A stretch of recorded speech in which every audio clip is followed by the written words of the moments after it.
I never thought we'd get here, but here we are.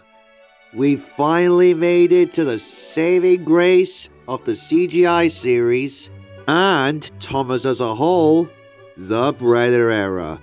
A fantastic 5-year-long era that paid homage to the roots of the first 5 seasons.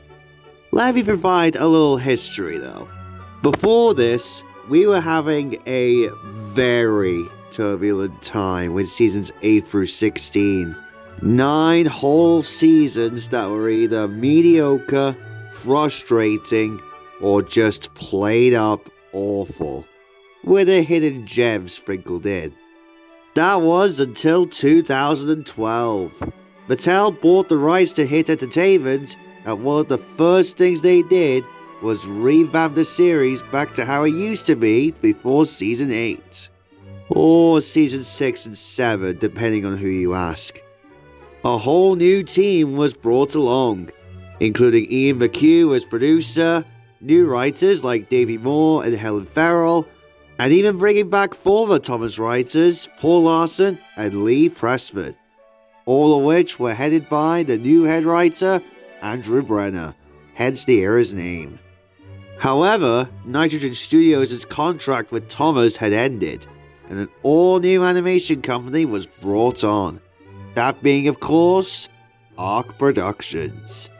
Although, originally, the show was going to be animated by Guru Studios, which was also based in Canada, but plans were changed, and Arc became the new animation company.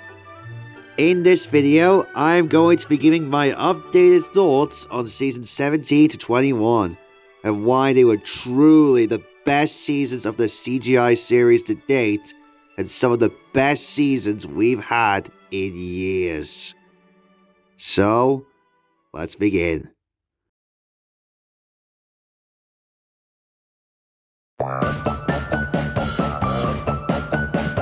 Season 17 was such a breath of fresh air from having to suffer through the Nitrogen era. While it's not perfect, mind you, I think it's definitely a vast improvement over seasons 8 through 16. Obviously, there are a few things that still feel a bit clunky, but that's a good thing, as it allows more time and room to grow and improve on the craft. I guess I'll start with talking about the animation. It's alright, I think. Not really the best, but I could give Arc some slack, as it was their first season animating the show, and at least the models look good despite the transition from Nitrogen to Arc. It kind of looks a bit choppy to me for some reason. I can't put my finger on it as to why I think that, but that's just me. One thing though that I could appreciate is that the facial expressions feel a lot more natural and expressive, I guess. And the sets feel a little bit more livelier than the Nitrogen era sets were, as they felt a little bit industrial and kinda dark. Whereas here, the lighting here is a lot brighter, which I definitely appreciate. And I also appreciate how 2 different teams were brought on, one team for the movies and another team to the episodes. That's definitely a smart move, since it means less pressure on both sides of the coin, so to speak. As for the characters themselves, words cannot describe how relieved I was seeing these old faces being written like their classic series selves. Well, almost everyone. Yeah, about Emily. It almost kind of felt like the team didn't really know what to do with Emily, as she was introduced at the tail end of the classic era. Season 7 to be precise. But I do appreciate how they tried to do something with her. Everyone else though was written very well, and feel very much like how they were written back in the classic era. We also got some returnees in this season as well, which were Harvey, Bill and Ben, and most especially Duck. Oh my god, it was a miracle that Duck returned to the show again. Same goes with the other three as well, and all four of them got some great starring roles this season. We even got some expansions on Miller era characters who either didn't have that much focus or were originally unlikable. This is most especially the case with Hero. Hero got 2 whole episodes this season, and they were an absolute treat. One of them was even about him continuing on despite his struggles. What a Chad. Winston, Stafford and Scruff were also given some spotlight this season. Winston wishing he could go off without a driver. Stafford trying to be like the engines? Okay, I guess? And Scruff trying to keep his new paintwork clean while not upsetting the Fat Controller, who was the one who sent him to be repainted in the first place. And like every season before this, except for season 15 for some reason, we got a new character this season, that being Porter. I really like this guy. He kind of reminds me of Whiff in terms of not letting what other engines say get to him. As for little things, the music is pretty good. Robert Hartshorn is still as good as he's always been. The sing-along songs were nice too. Hey Hey Thomas was pretty good, I would say, but nothing too special. On a Journey Today though was great. Easily my most preferred song out of the two. And the voice acting received a major improvement since the Nitrogen era. Not just because of the writing, which I'll get to in a minute, but because Sharon Miller is now the voice director moving forward. And it definitely shows that Miller could do other things better than her writing. Like bringing in voice actors for both English dubs. Like the new narrator for this season, Mark Morgan, who would go on to narrate the show until 2017. I really like Mark as a narrator. While he doesn't have a go at doing individual voices for the characters until much later on, he does still do a great job at telling each story naturally. Definitely a welcome change from having to hear Angelus and Brandon for 9 seasons straight. 14 if you count how long Angelus has been doing the narration role for, but that's besides the point. And speaking of the writing, now for the episodes. This is the first batch of episodes we've had in a while where a vast majority of episodes are genuinely great. No more stupid rhyming and no more simple dialogue. Now we have actual bantering dialogue between the characters, which I am all here for. We haven't had this type of dialogue in a long time. Yeah, there are some episodes that have needless narration sprinkled here and there, but it's not to the point where it ruins the whole thing like the Nitrogen seasons. And yeah, there are a couple of episodes every now and again that use the Three Strikes formula, but again, it's never to the point where it takes over the episode it's in. There's quite a lot of gems this season. Kevin's Cranky Friend, Henry's Hero, Wayward Winston, The Thomas Way, Bill or Ben, Luke's New Friend, The Switch, The Missing Christmas Decorations, and my personal favourite this season, The Smelly Kipper. But there are some below average episodes this season, like Stevie Stafford and The Lost Puff as examples. But they're definitely not terrible by any means.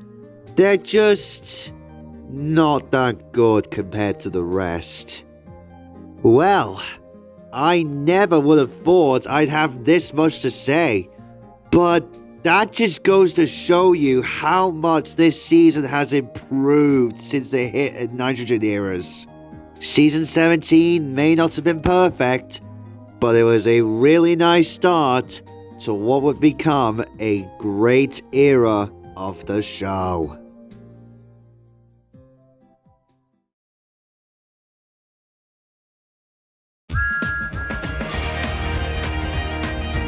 Season 18 was easily a notable step up in terms of quality, because compared to Season 17, I see quite a few improvements here. The first is the animation. While it's still not at its peak just yet, it's a step up in quality compared to the last season. The lighting is a lot better, and so are the textures. It doesn't look as choppy as it did in the last season. And at times, there are scenes that look so pretty to look at, like this shot here from Duncan the Humbug. Just look at it! It looks like something pulled from a painting! Wow, that looks pretty! And Ark's animation would only get better from here. For at least a while. The characters this season are more or less the same as they were in the last season, which was great. Well, for the most part. Yeah, this was the season where Henry started to become the scared one of the big three. It's not taken to the extreme just yet, but this was the start. And yeah, this did have its roots back in the Miller era, but in an era where it was clear that the team that succeeded the team before it gave a shit about what they were doing, moments like this just sting, man. Same goes with Toby too, for reasons I mentioned in my worst Brenner Era episodes video.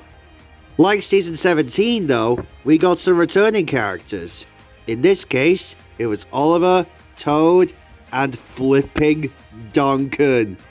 All three were a welcome return for sure, especially in Duncan's case, since he was dropped from both Blue Mountain Mystery and Season 16.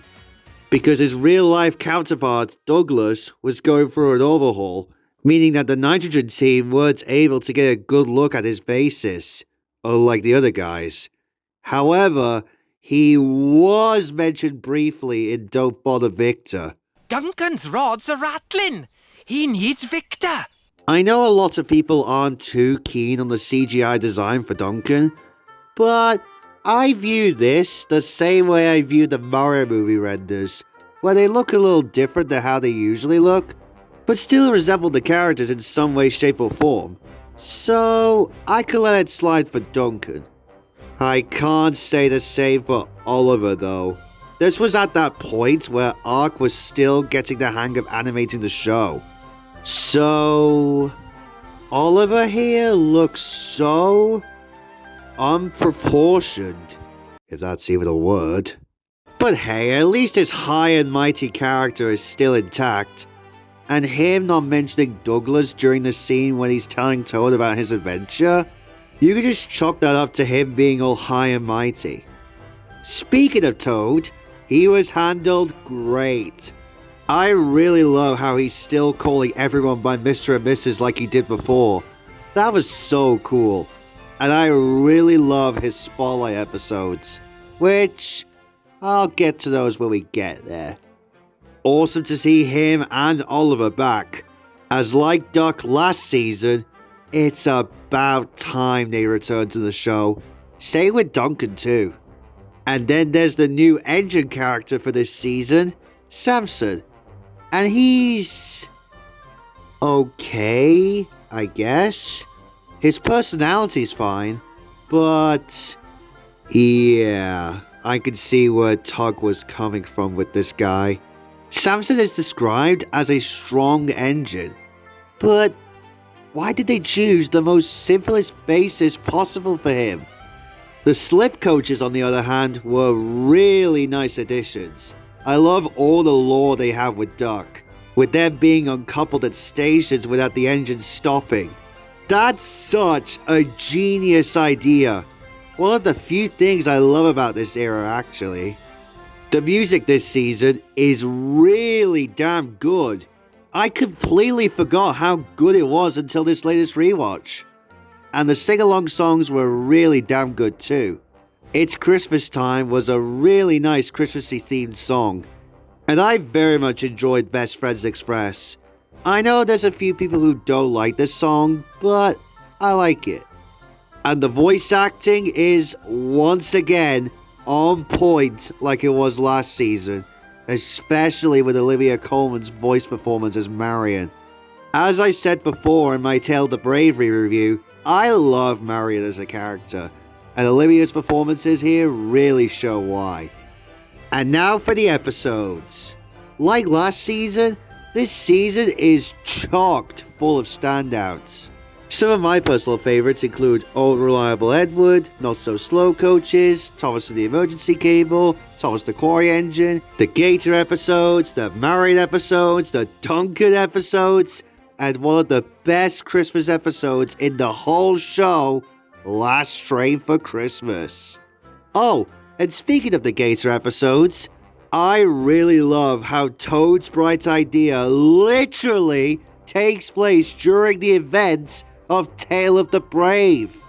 Particularly the moment when James gets scared by Gator, which was due to his lamp going out. That is so clever! Davey Moore, you deserve all the credit, man.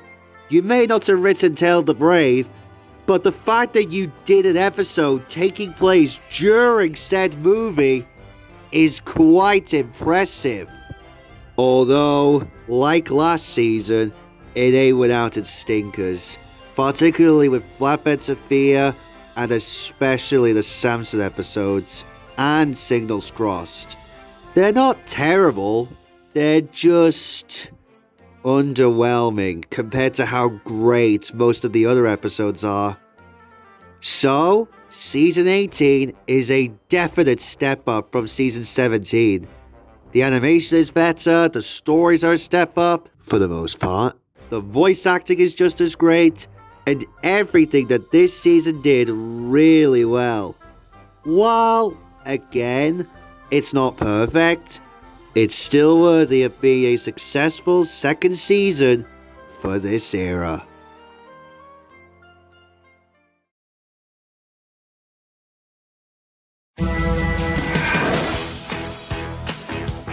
Oh boy, Season 19. This is definitely an interesting season, so to say. A lot of people say that this is the weakest season of the Brenner Era, but I actually very much enjoyed Season 19. I watched it quite a bit back then. Yeah, the release period for this season may have been a bit baffling, but that doesn't get in the way for how great this season ended up being. Let's start with the animation. As I said in my re-reviews for both The Adventure Begins and Sodor's Legend of the Lost Treasure, the animation here is peak. This is easily the best CG animation we have gotten from this show. It's so amazing that it makes the Nitrogen seasons look bleak in comparison. They were good for its time, but wow, look how far we've come with the CGI here. There's so much to love here, whether it be from the camera movements, to the fact that the engines are back to being in their glossy liveries, to the detail put into every single episode. The voice cast received an improvement as well. This is actually the first season to have John Hassler, Joseph May, Nigel Pilkington, Rob Rackstraw, and Christopher Ragland as part of the cast, as Thomas, Percy, James, Toby, and the Troublesome Trucks respectively. It really astounds me that it took until this season to bring in Rob Rackstraw. You'd think they'd have him from day one, considering Hit had him from Bob the Builder, but nope. But alas, we finally got him for this season. I don't have much to say other than I really love John and Nigel's performances as Thomas and Percy. Strangely, we don't get any returning characters this season, unless you count Lord Callan. Hell, we don't even see the narrow gauge engines appear in this season, which is odd. But we did get a new character like in the previous seasons. This of course being Philip. I know there's a lot of people out there who aren't huge fans of this guy, but for me, I really like Philip. And his two leading episodes were some of the best this season had to offer. As for our mains, well, they're alright, I suppose. Same old, you know? Except for one, and that's Henry. Yeah, we are now well and truly in the scared Henry phase. At least for this season. Henry was handled fine in The Beast of Sodor, but in Henry Spots Trouble? Yeah, no. Just no. And about Thomas, I actually don't mind him appearing in every single episode.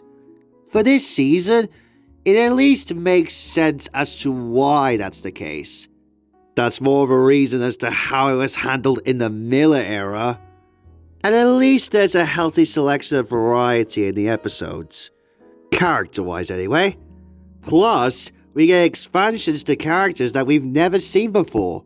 Like Kaylee being self-conscious of her skirt, and Den and Dar having separation anxiety. Which is really neat. Speaking of episodes, let's talk about those first this time. Just to change things up a bit before we get to the music side of things. The episode quality this time around feels very experimental, shall we say. There's a lot of bangers this season for sure, some of them even amongst some of the best the CGI series has to offer. But the stinkers this time around really stung. Episodes like Henry Spots Trouble and Rocky Rescue are proof of that. And then you have episodes like Who's Jeffrey, The Truth About Toby, The Beast of Sodor, and Help Me Hero, where they're not even bad. They're still solid, but kind of overwhelming. But like I said, this season houses so many great episodes. Lost Property, which is actually my favourite of this season, Snow Place Like Home, Thomas the Babysitter, Very Important Sheep, Toad and the Whale, the Philip episodes, Goodbye Fat Controller, Diesel's Ghostly Christmas, Dead and Dart, and probably my second or third favourite episode this season, Best Engine Ever. And finally, the music. This was the final season to have Robert Hartshorn as the composer. And while his music ain't as spectacular as it would be in Lost Treasure, for his final season as composer, he did a really nice job here. A lot of tunes range in terms of the tone of the episode. And the songs? Oh boy, we have a lot to cover here. First is the recomposition of the engine roll call. This is the superior version of the song in my opinion. While it doesn't come anywhere close to the original theme song by Michael Jr., this is much better than the original version of the song. The rest of the songs are mixed. There's Snow Place Like Home and Race With You are very nice songs in my opinion. And Spring Is Here and Let's Go serve their purpose and are just fine. Oh yeah, we even got a cover of Down by the Docks from Season 6. And like the recomposed engine roll call, it is a far superior version of the song. And its placement in No Help At All was wonderful. So, Season 19 was one hell of a season for sure. While it did have its major stinkers, it was still a fantastic season. And, dare I say it, I think this is better than both seasons 17 and 18. Because while those seasons were still very good, they did have some things holding them back. This season, though, was where things really stepped up. From the stunning animation, the new voices, the recomposed theme song with its new intro. At this point, the CGI era was getting ready to pop off. And it really did with the next season.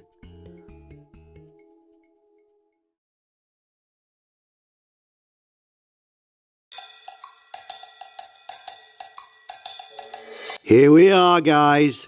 The big one. Season 20. Arguably the definitive season to come out of the CGI era. In fact, This is probably the only season where my original review of it hasn't aged that well. Because, wow! My opinions on this season has skyrocketed so much since then. What can I say about this beauty of a season? It took everything the past 3 seasons did well and cranked it up to 11. Like, the animation truly hits its peak this season.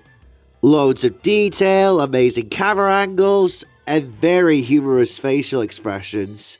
Unfortunately, this was ARC's final season that they animated, as during production on this season, which I'll talk about in a bit, they went bankrupt, and thus they were bought out by Jam-Filled, who completed Cautious Connor, All in Vain, and the Miniature Engine stories animation-wise. And honestly, I couldn't tell the difference between ARC and Jam-Filled's animation. Jam-Filled did a spot-on job replicating ARC's style, and I'll talk more about Jam-Filled when I get to season 21. The characters though, oh my god! Where do I even begin with this? So many side characters took their leads this season. Daisy got the most attention with 3 whole episodes to herself. Seeing her return at the end of Lost Treasure was crazy enough, but having 3 whole episodes in this season dedicated to her is even more insane. Daisy really feels like an actual character now thanks to these 3 episodes. And while not all may not have been perfect, they were wonderful expansions to Daisy's character.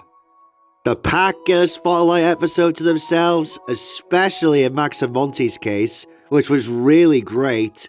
And even Donald and Douglas get a lead role in the form of Love Me Tender, and it was really great.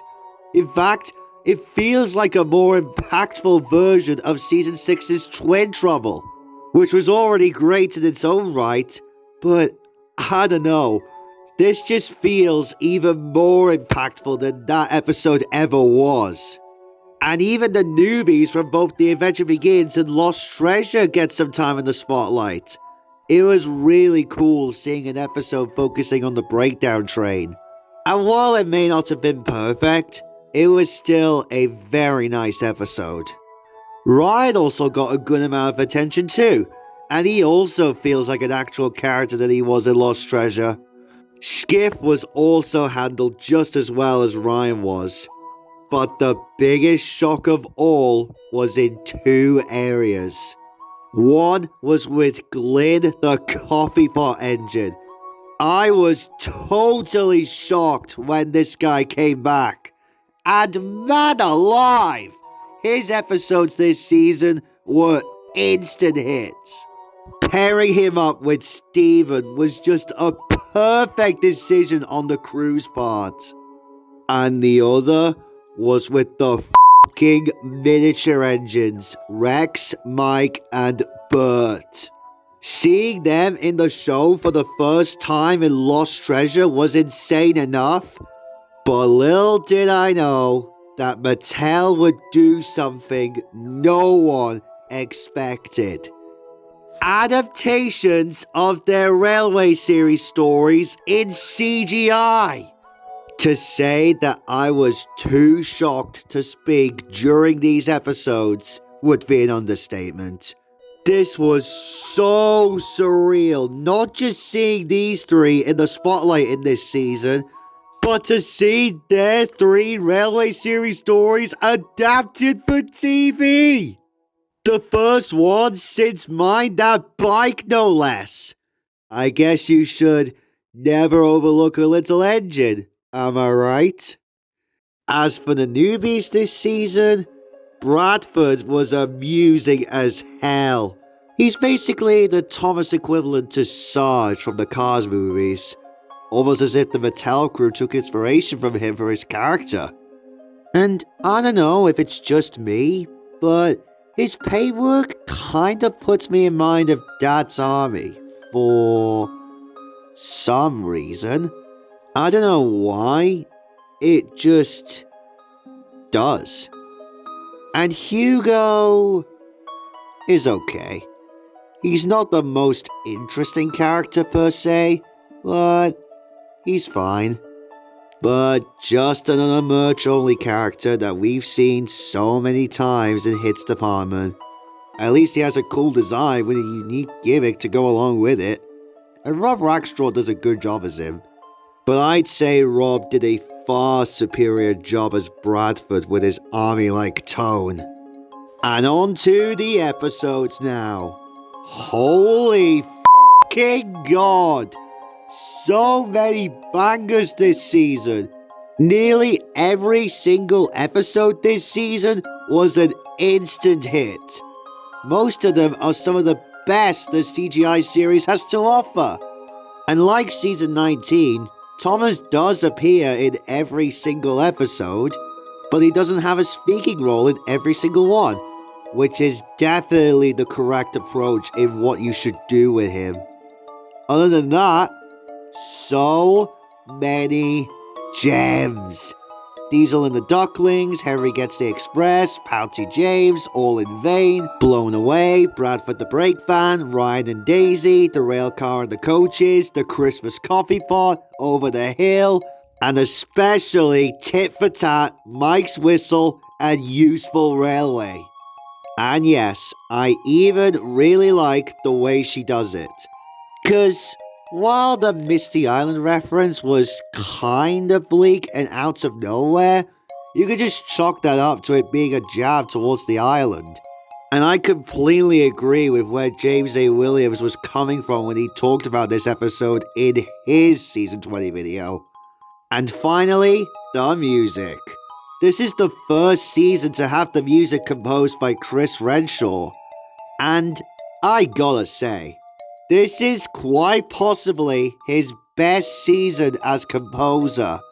While he was still very good with the next 4 seasons, nothing could ever compare to his work on season 20. So many memorable tunes here, from the guitar-like piece used for Maximonti to the wonderful synth of Daisy's theme, and just so many wonderful tunes across all 28 episodes. I'd say that this, Journey Beyond Sodor, and dare I say it, Blubber, are some of his best work music-wise for the show. And the songs this season, Glenn's Christmas Wish and It's Halloween, were really nice songs. Not much to say there. They serve their purpose and are just fine the way they are. Crikey! I never would have thought I'd ramble on about season 20 for as long as I could. But I couldn't help myself. That just goes to show how awesome this season is. From the animation, to the music, to the writing, everything about it just feels like a celebration of everything we love about Thomas. You can tell that the Mattel crew were putting their all into making this the best it can be. Easily the best season of not just the Brenner Era, but the best season of the whole CGI series.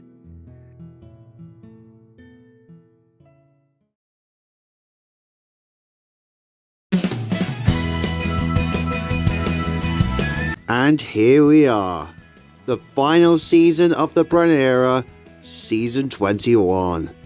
This season has to be the messiest season production-wise. For those who aren't aware, this season went through production hell. Not as much as Magic Railroad's production hell, but still. The Mattel crew were hesitant on keeping the show going after season 20, hence why they put their everything into that season. But Mattel themselves had other ideas. Basically, merchandise sales were dropping, so much to the point that we had this piece of shit on store shelves. Like, who the hell is gonna buy this shit? Yeah, they were improved in 2019, but still nothing compared to what came before. And because of this came with a bit of a price. Due to The Adventure Begins being fast-tracked into ARC's animation schedule, production on both seasons 19 and 20 were delayed, which also led to ARC's bankruptcy. And only after Jam-Phil bought out ARC, all went back to normal. Although, due to a month of production lost, this led to something being cut. And thus, 8 of the 26 planned scripts for season 21 ended up on the cutting room floor. All in favor of what would end up being Big World Big Adventures the following year. But we're not to that yet. We'll get there though, don't worry. In fact, we're almost there, jeez Louise. As for the season itself, despite its production hell, which I find actually quite fascinating being honest, I very much enjoyed season 21.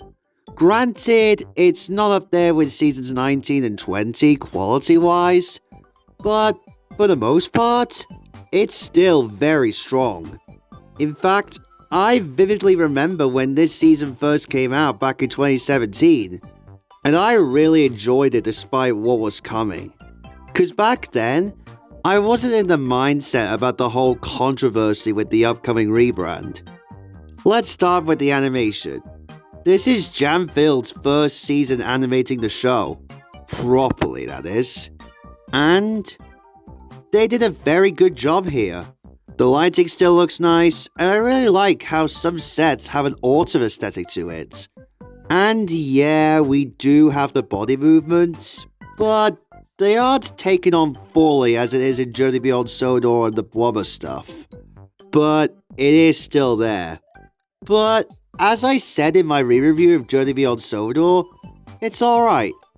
And at least it's not taken to the extreme as it is in All Legends Go. The new characters this season are quite fun, honestly. Of the two, I love Carly the most. I love how she's one of the few Scouse characters in the series, still maintaining that northern feel the series is very well known for here in the UK. And I really appreciate that. And now we have another face to associate the docks with, even if her bright colours don't really fit the aesthetic of the docks. Hannah is also a fun character. Her being the polar opposite of Henrietta was really neat. Which, by the way, I forgot to mention that giving Henrietta a face in Season 18 was a very smart move. But back to this season.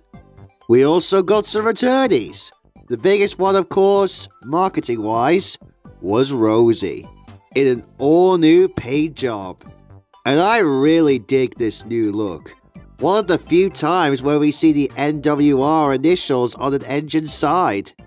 And I also love how she's become a lot more mature, telling James to look at his brakes when they're making a squeaking noise. That was cool. I was completely taken aback by the return of Bulgy at the end of Unscheduled Stops. That was something I'm sure none of us expected, but it turned out for the better, as he would end up getting a spotlight episode 2 seasons later. The same applies with Terrence as well, and I'm also glad that they gave him more of a personality with him thinking he could literally go anywhere with his caterpillar tracks. Oh yeah, and we even saw Big Mickey finally gain a face at the end of New Crane on the Dock, and the whole reveal speaks for itself. It makes an already really good episode even more so. Though I don't know why they didn't do anything with him before this episode. But I guess it was for the better, as, like Bulgy, Big Mickey would become more prominent later on, especially in Steam Team to the Rescue. As for little things, the voice acting, like the previous seasons, has been spot on, and the music is just as good as it was in the last season. Interestingly, we got only one song this time around, that being Set Friendship in Motion. And yes, while it's bizarre that this was the basis for the Blubber theme song, it's still a very good song. I like how it's quickly paced like all of Season 21 is. Not as fast as Blubber's, but still. And now for the episodes.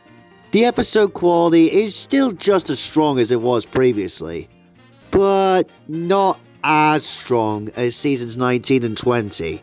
Maybe because there's 18 episodes instead of the usual 26, or hell, 28 in Season 20's case.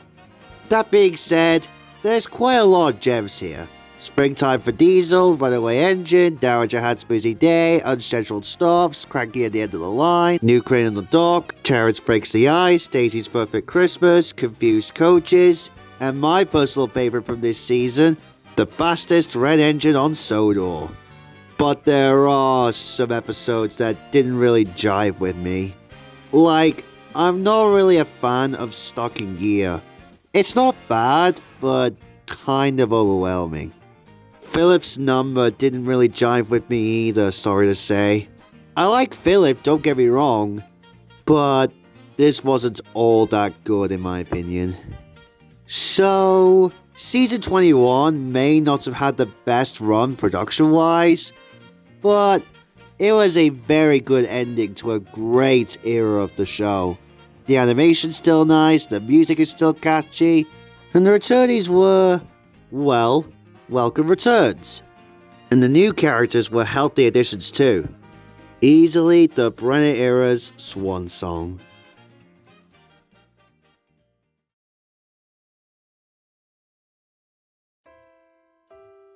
And that's the Brenner Era for you. What a run it was for these past couple of years while it lasted. While it may not have been perfect and wasn't as amazing as the classic era was, it was such a significant improvement from the god-awful Nitrogen era. You could tell that the team behind these 5 seasons put everything they had to honor the roots of classic Thomas. But we're not done with the show yet, as tomorrow we will finally be stepping into the Big World Big Adventures era. The currently final chapter of the whole show. And boy oh boy, we are in for quite the ride. So buckle up.